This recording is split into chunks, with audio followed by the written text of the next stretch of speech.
मध्य प्रदेश के पूर्व मुख्यमंत्री दिग्विजय सिंह अपने एक दिवसीय निजी दौरे पर इंदौर पहुंचे। यहां पर मीडिया से चर्चा कर प्रदेश में हुए दंगों पर उन्होंने कहा कि यह पूरी तरह से प्रायोजित दंगे थे। वहीं बीजेपी के साथ कुछ संगठन मिलकर दंगे में भागीदारी कर रहे हैं।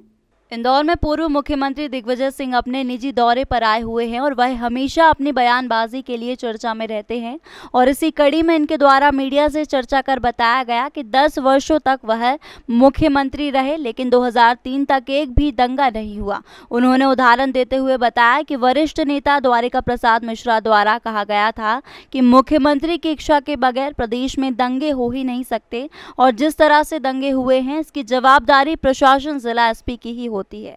जब बाबरी मस्जिद गिराई गई थी तो उस समय भी मैंने दंगे नहीं होने दिए और मेरे द्वारा कानून के तहत जो भी धार्मिक सद्भावना फैलाता है उसे मैं गिरफ्तार जरूर करवाता था। फिर चाहे हिंदू हो या मुसलमान, सभी पर न्यायपालिका के तहत दंडात्मक कार्रवाई की जाती थी। पूरे तरीके से प्रायोजित है और मुझे इस बात का दुख है कि मोदी जी अगर किसी की उंगली में चोट लग जाती है तो उस पर ट्वीट कर जाते हैं, बयान दे देते हैं, लेकिन पूरे देश में ये कुछ लोग जो अपने आप को साधु कहलाते हैं खुलेआम बलात्कार की बात कर रहे हैं, खुलेआम भड़काने वाली बातें कर रहे हैं, उन पर मुकदमा दायर नहीं हो रहा है। दंगे फसाद हो रहे हैं, प्रधानमंत्री जी चुप है। ये सब प्रायोजित है, निश्चित तौर पर पैटर्न है, पूरी तरह से प्रायोजित है और भारतीय जनता पार्टी और ऐसे कुछ मुस्लिम संगठन हैं जो कि पूरे तरीके से भारतीय जनता पार्टी से मिलकर खेल। क्या किसी पूजा स्थल पर बिना उनकी इजाजत के झंडा फहराना क्या उचित है?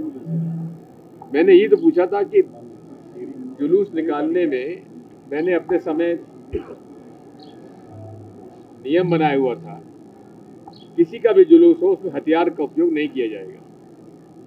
हथियार में तलवार भी आती है और आर्म्स एक्ट में 3 इंच से बड़ी जो ब्लेड है उसका लाइसेंस आवश्यक है। जिला प्रशासन क्या कर रहा था?